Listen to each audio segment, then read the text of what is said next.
soir, c'est vendredi. Ce soir, tout est permis.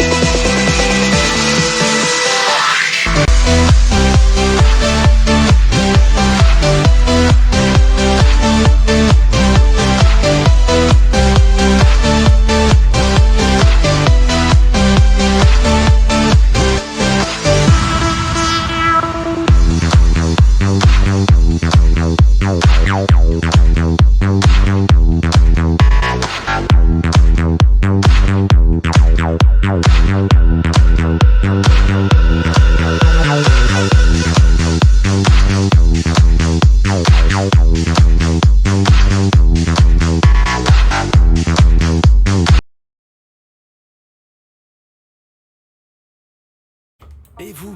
Oui, vous là, qui nous écoutez à la radio. On se connaît depuis longtemps, non? On rigole et on pleure ensemble. On vit de grands moments et on écrit l'histoire. Dans cette période particulière, nous sommes toujours là pour vous accompagner et vous pouvez toujours compter sur nous, plus que jamais. On vous divertit et on vous informe quotidiennement sur notre monde qui change. Et votre radio aussi évolue. Elle s'écoute partout, tout le temps, en DAB+, sur Internet ou via votre smartphone. Comme 3 500 000 Belges francophones qui lui font confiance chaque semaine, merci d'écouter la radio. Bienvenue frères et sœurs à l'émission Temps de prière. Et nous allons écouter de la prière plus un cantique. Et puis notre thème ce soir sur la prière sera sur l'intersection d'Abraham. Alléluia. Et avec la grâce de Dieu, aujourd'hui, avec la grâce et la miséricorde de notre Seigneur, nous allons chercher sa présence. Nous allons chercher Dieu, car nous avons besoin de lui.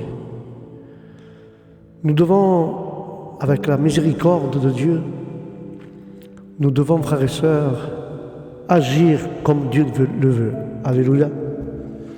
C'est pour ça que, dans ce temps de prière, nous devons passer un moment avec notre Seigneur. Alléluia.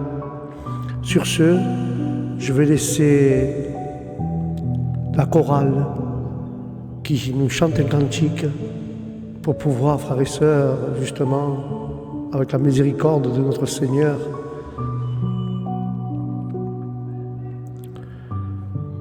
cherchons cette présence, car nous avons besoin de prier, nous avons besoin de Dieu. Alléluia. Nous laissons la place à la chorale au nom de Jésus. Amen.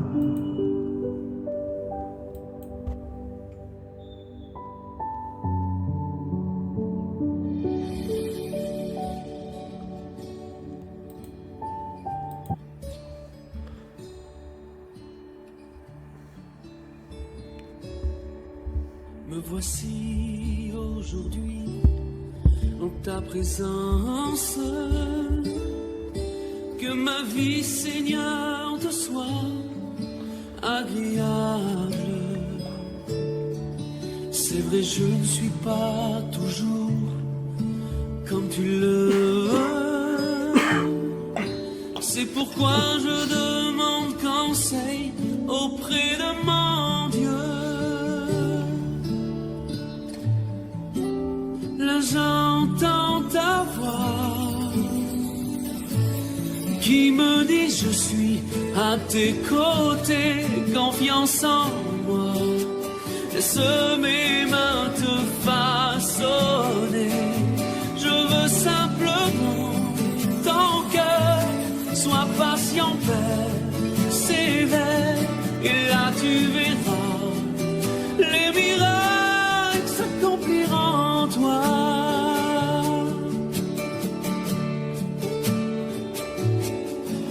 Maintenant je veux faire comme tu me l'as dit, car je sais que ta parole tient ses promesses.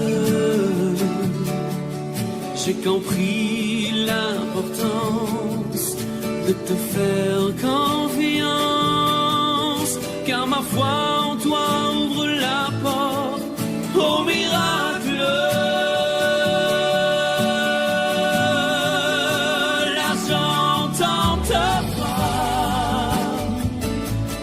qui me dit je suis à tes côtés, confiance en moi. Laisse mes mains te façonner.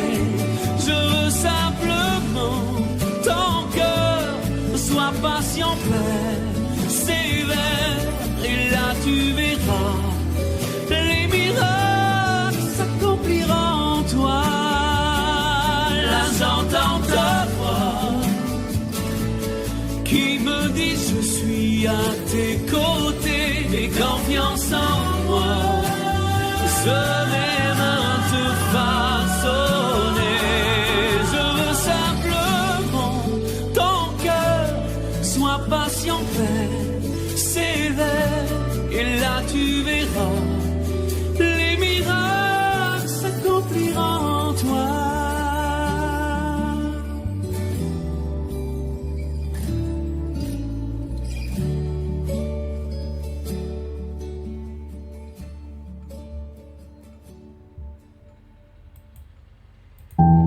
Béni soit ton nom, Seigneur.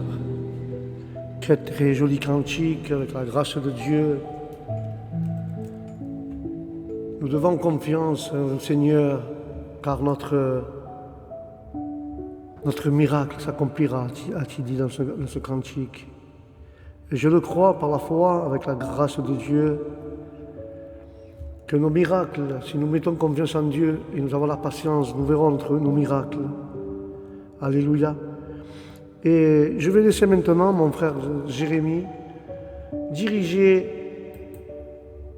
ce temps de prière avec la grâce de Dieu. Puis nous rentrerons dans l'intersection d'Abraham, dans le temps de prière. Amen. Laissons notre place à notre frère Jérémie. La gloire est à toi, Seigneur.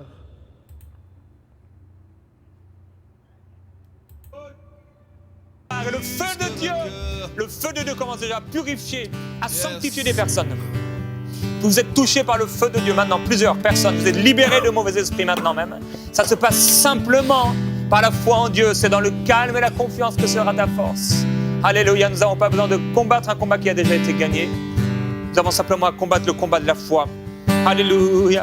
Oh oui, nous savons que quiconque est né de Dieu ne pêche pas. Mais celui qui est né de Dieu se garde lui-même. Et le malin ne le touche pas, disait l'apôtre Jean. Le malin ne nous touche pas, car nous marchons dans la sanctification. Le malin ne nous touche pas, car nous marchons dans l'innocence, dans la sainteté. Alléluia. Oh, de sobrendire storo mendeli de l'obra. Oh oui. Oh, jeunes gens, je vous écris parce que vous avez vaincu le malin. Oste bromba imbrende sotto boli mende prio once spiriti de cobra pai mendo. Ubra sete fere per mano brosso. Ai chibre store mende brasso. I propria steribile de benomrande sotto. Plus que vainqueur, plus que vainqueur. Merci Saint-Esprit. Par le sang de Jésus. Merci. Oh, alléluia. Néhémie a déclaré, ne les craignez pas, mais souvenez-vous du Seigneur grand et redoutable. Et combattez pour vos frères, pour vos fils, vos filles, vos femmes et vos maisons. Lorsque nos ennemis apprirent que nous étions avertis, Dieu anéantit leurs projets. Seigneur, nous voulons regarder à toi et à ta puissance. Tu es le Seigneur grand et redoutable. Et lorsque tu nous révèles notre héritage, alors nos ennemis, leurs projets sont anéantis. Amen. Lorsque nos ennemis apprirent que nous étions avertis, lorsque nos ennemis apprirent que nous savions, lorsque nos ennemis apprirent que nous avions la connaissance, lorsque nos ennemis apprirent que nous savions quel était notre héritage, lorsque nos ennemis apprirent ce qui nous appartenait en Jésus-Christ, lorsque l'ennemi apprend que nous savons ce qui nous appartient, Dieu détruit leurs projets. Oui. Dieu détruit ses projets. Alléluia. Oui. Seigneur, nous restons dans la position solide qui est la nôtre. Alléluia. Nous pouvons dire que toute arme forgée contre nous et toute langue qui s'élève comme un jugement devant nous, nous les condamnerons. Tous ceux qui s'opposent maintenant à tes serviteurs et tes servantes, toute toute la puissance démoniaque est anéantie maintenant au nom puissant de Jésus. Nous déclarons sur ta vie, sur tes finances, sur ton entreprise, alors que cette entreprise est attaquée, qu'elle est attaquée, et que tu as des paroles comme la peur de la faillite qui vient. Non, c'est une puissance démoniaque qui est en train simplement de t'attaquer. Mais toute arme forgée contre toi est nulle et sans effet. Nulle et sans effet. Et tu peux déclarer avec nous. Toute arme forgée contre moi est nulle et sans effet. Le ressuscité vit en moi. Son nom, dis-le encore. Toute arme forgée contre moi, dis-le, est nulle et sans effet.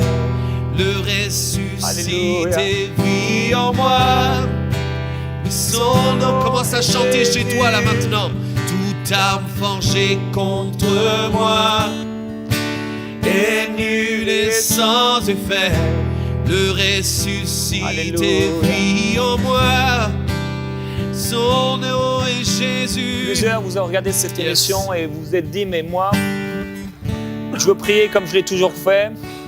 Je veux briser les attaques sataniques en commençant à chasser, en commençant à m'efforcer, à crier très très fort. Mais nous voyons dans toute la parole de Dieu combien les Lévites étaient puissants. Combien dans la louange et l'adoration, le Seigneur se lève contre nos ennemis.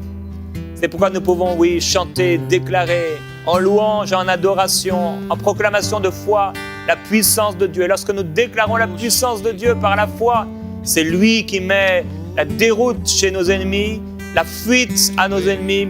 Il vient détruire toute arme qui est forgée contre nous. Alléluia. Alors oui, vous pouvez proclamer que toute arme forgée contre vous est sans effet et déclarer le nom de Jésus. Alléluia, la puissance de Dieu va se manifester sur vous, dans votre maison, dans vos rêves, dans vos corps, dans votre travail, dans vos familles. Toute arme forgée contre moi est nulle et sans effet. Le ressuscité vit en moi. Son nom est Jésus. Toute arme forgée contre moi est nulle et sans effet. Le ressuscité vit en moi. Dans ma maison. Son nom est Jésus. Toute arme forgée contre moi est nulle et sans effet. Le ressuscité vit en moi. Son nom est Jésus. Déclare-le là où tu es. Dis-le encore. Dis-le sur tes enfants. Dis-le que toute arme forgée contre ton mariage, toute arme forgée contre ton sommeil, toute arme forgée contre tes finances, oui, les puissances démoniaques qui t'avaient attaqué pour un temps sont anéanties. Tes ennemis s'enfuient. Tu ne les verras plus. Tu ne les reverras plus. Tu ne les verras plus. Alléluia, car la paix est ton partage. La paix de Dieu est ton partage. Laisse-toi remplir par cette paix qui est surnaturelle, qui vient sur toi maintenant. Alléluia, tu reçois cette assurance. Alors que tu étais dans la confusion, alors que tu sentais même des douleurs, comme des ulcères dans ton estomac, tu reçois la paix de Jésus-Christ. Car toute arme forgée contre toi, toute arme qui a voulu te faire tomber, te faire abandonner la foi, te faire quitter tes œuvres, te faire quitter ton église, te faire quitter ton bon chemin alors que tu cours cette bonne course en Jésus-Christ, toute arme forgée contre toi, toute la puissance de l'ennemi est anéantie. Les puissances de douleur, elles sont anéanties. Les puissances de symptômes, elles sont anéanties au nom puissant de Jésus-Christ. Toi qui sentais des nerveuses, des choses dans tes nervures, tu sentais des choses dans tes nerfs, tu sentais des choses comme de l'électricité, des fois même dans ton cerveau, et tu commençais à avoir cette peur. Toute arme forgée contre toi est anéantie. Alléluia, alléluia. Le puissant guerrier est debout devant toi. Alléluia, il t'entoure de ses anges. Il y a des anges qui campent autour de ceux qui aiment Dieu. Personne ne peut les atteindre. Ils campent autour de ceux qui aiment Dieu. Ils veillent jour et nuit. Il ne sommeille ni ne dort. Il ne sommeille ni ne dort. L'Éternel, pendant que toi tu dors dans un repos tranquille sur ton lit, allongé, tu dors dans cette paix de Dieu. Lui, il ne sommeille ni ne dort, il veille. Alléluia, gloire. Oui, toute arme forgée contre toi est nulle et sans effet. Alléluia. La gloire est à toi, Seigneur. Merci pour cette prière, Jésus. Merci, Seigneur, pour cette prière de mon frère qui m'a fait du bien de mon âme et de mon cœur, c'est Jésus. Je te remercie, Seigneur, car toi seul as le pouvoir. Car toi seul, Seigneur, tu peux le faire. Merci, Jésus, pour cette prière. Bénis mes frères et mes sœurs au nom du Christ. Amen et Amen. La gloire est à toi. Comme je le disais, frères et sœurs, nous allons parler avec la grâce de Dieu de l'intercession d'Abraham. Ceux qui ont une Bible, nous allons prendre le livre de Genèse avec la grâce et la miséricorde de notre Seigneur. Genèse, chapitre 18, à partir du verset 18 au 33. Et nous lisons la parole au nom du Père, du Fils et du Saint-Esprit. La parole dit ainsi: car leurs descendants formeront une nation grande et puissante. Grâce à eux, toutes les nations de la terre seront bénies. Et c'est pourquoi je les choisis, afin qu'il ordonne à ses enfants et à toute sa famille de m'obéir et de faire ce qui est bon et juste. Si Abraham le fait, j'accomplirai tout ce que je lui ai promis. Alors Dieu dit à Abraham: il y a déjà de nombreuses plaintes contre Sodome et Gomorrhe. Ils ont déjà beaucoup péché. J'irai là-bas et je verrai de mes propres yeux si tout ce qu'ils m'ont dit est vrai. Les visiteurs d'Abraham partirent de là et se rendèrent à Sodome. Mais Abraham resta devant Dieu. Et en s'approchant de lui, il lui dit: ne me dis pas que tu vas tuer les gens, les gentils, avec les méchants. Supposons qu'il y ait 50 bonnes personnes dans la ville. Ne pardonneriez-vous pas pour ces 50 personnes, tous ceux qui vivent là-bas? Tu es le juge de toute la terre. Vous ne pouvez pas tuer ceux qui font le bien avec ceux qui font le mal. Tu es un Dieu juste. Et Dieu lui répond: si je trouve 50 bonnes personnes à Sodome, à cause d'elles, je pardonnerai à toute la ville. Mais Abraham dit encore: mon Dieu, pardonne mon audace de te parler, car devant toi je ne suis rien. Mais ne se passe-t-il s'il n'y a que 40 bonnes personnes dans toute la ville? Allez-vous quand même détruire la ville? Et Dieu répondit: si je trouve ces 40 personnes, je ne détruirai pas. Une fois de plus, Abraham dit: et si tu me trouves que 40? Dieu lui a assuré que ces 40, je ne détruirai pas la ville. Mais Abraham insista: mon Dieu, ne m'en veux pas si je continue à parler. Car que se passerait-il s'il n'y a que 30 bonnes personnes? Et Dieu lui dit: si je trouve ces 30 personnes, je ne détruirai pas la ville. Le général Abraham a encore insisté: mon Dieu, je suis vraiment très audacieux, mais si on n'en trouve que 20? Et Dieu répond: même pour ces 20-là, je ne détruirai pas la ville. Et Abraham dit encore: je t'en supplie, mon Dieu, ne te fâche pas contre moi, mais j'insiste, seulement une fois de plus, et si seulement 10 étaient trouvés? Et Dieu le rassura: pour ces 10-là, je ne détruirai pas la ville.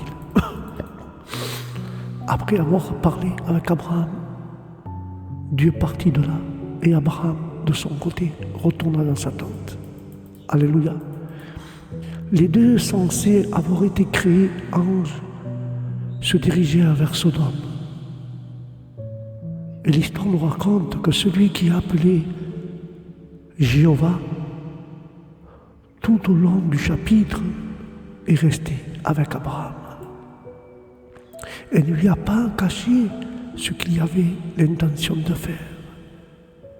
Bien que Dieu s'abstienne longtemps des pécheurs, donc il pense que le Seigneur ne voit pas et ne tient pas compte, mais quand viendra le jour de sa colère, il regardera vers eux et le Seigneur donnera à Abraham l'occasion d'intercéder auprès de lui et lui montrera la raison de sa conduite. Frères et sœurs, je veux que tu tiennes et que tu tiennes compte de cela. Nous voyons que Abraham demande à Dieu, et Dieu qu'il va voir si Dieu ne voit pas, il ne tient pas compte de cela, mais quand il viendra le jour de sa colère, il regardera vers eux. Et le Seigneur Tout-Puissant donnera à Abraham l'occasion d'intercéder auprès de lui. C'est pour la raison qu'il va montrer sa conduite. Mais considérez, frères et sœurs, comme un élément très frappant du caractère et de l'exemple d'Abraham, que non seulement il priait avec sa famille, mais il prenait également très soin du bien et les instruire et de bien les gouverner. Abraham prenait soin de sa famille, il prenait très soin d'elle pour les instruire et pour les gouverner. Mais ceux qui attendent des bénédictions familiales doivent prendre conscience de leur devoir familial. Abraham, frères et sœurs, ne leur a pas rempli la tête de questions douteuses, mais il leur a appris à être sérieux dans l'adoration envers Dieu et d'être honnête dans la relation avec tous les hommes de Dieu. Alléluia. Abraham a pris cela à sa famille, à être honnête avec tous les hommes et avec Dieu. Combien rares sont ceux qui peuvent donner un tel caractère de nos jours, comme les maîtres de famille ne prennent pas soin d'ancrer leurs subordonnés dans les principes de la religion. Veillons, frères et sœurs, veillons-nous du sabbat en sabbat. Ils avancent ou ils reculent. Mais dans ce chapitre 18, en rapport avec Sodome, la prière d'Abraham, la connaissance de Dieu a du péché de l'humanité, on peut déduire ce qui suit. Premièrement, Dieu enquête sur la condition morale des villes. Et puis deuxièmement, Dieu est attentif à l'honnêteté de la prière d'une créature humaine. Et troisièmement, un seul peut servir spirituellement un grand nombre de personnes. Et quatrièmement, nos requêtes seront toujours en dessous des ressources divines, mais je veux que nous observons différents traits dans l'intersection d'Abraham. Abraham, il est confiant dans son attitude et il se tient devant le Seigneur. Il est précis dans sa requête. Il demande que Sodome soit épargnée par l'amour pour les justes qui se trouvaient dans la ville. Mais Abraham s'appuie sur le caractère de Dieu, car il parle de la justice. La justice. Dieu est un Dieu juste, un Dieu de justice. C'est les arguments de sa prière. Il les confesse que le juge de toute la terre doit exercer la justice. Mais Abraham, il est humble dans le ton. Il affirme n'être lui-même que poussière. Il est constant en esprit. Mais pourtant, il manque de continuité, car il arrête sa demande avant que le Seigneur dise non. Et quand nous voyons le livre de Jérémie 5.1, Dieu a dit: parcourez les rues de Jérusalem, regardez attentivement autour des places, cherchez juste une bonne personne qui rende justice et dise la vérité. S'il le trouve, alors je le pardonnerai à la ville. Que le Seigneur ne s'irrite point, et je ne parlerai plus de cette fois-ci. Peut-être dans Sodome ne se trouve-t-il qu'un juste, L'Éternel sans doute aurait répondu, je ne détruirai pas la ville à cause de ce juste. Alors Dieu ne fera-t-il pas justice à ses élus qui crient à lui jour et nuit? Tardera-t-il à leur égard? Mais laissez-moi conclure avec cela, chers amis. Je vous le dis, il fera rapidement justice. Mais la parole nous maintient. Si nous voulons que Dieu soit juste et détruit pas nos familles, détruit pas les églises, détruit pas les gens que nous aimons rapport à leurs péchés, faisons comme Abraham. Nous avons intercédé pour eux. Et pour que Dieu puisse faire justice, nous devons crier jour et nuit. Pour que Dieu fasse ce qu'il doit faire. Et Dieu, rapidement, il fera justice pour nous. Chers amis, chers chrétiens, chers frères, chères sœurs, avec ces mots, je vais vous laisser. La parole dit, prions sans cesse, à tout moment, quand tu es faible, quand tu es malade, quand tu n'as plus envie de rien. Prions sans cesse pour que Dieu fasse justice pour l'humanité, pour les villes. Alléluia. Voilà, frères et sœurs, ce que Dieu m'a mis dans mon cœur, ce que Dieu a fait dans mon cœur. Prions sans cesse pour que Dieu fasse justice pour tout le peuple et toute l'humanité. Au nom de Jésus. Amen et Amen. Voilà, frères et sœurs, c'était le temps de prière. Je vais vous laisser avec ceci. Prions sans cesse. Et réfléchissez à et méditez cette parole. L'intersection d'Abraham. Voilà, frères et sœurs, le temps de prière est fini pour ce matin. Que la paix de Dieu soit dans vos foyers et que Dieu bénisse votre foyer grandement, abondamment. Et je vous dis au prochain programme de temps de prière, que Dieu vous bénisse. Shalom.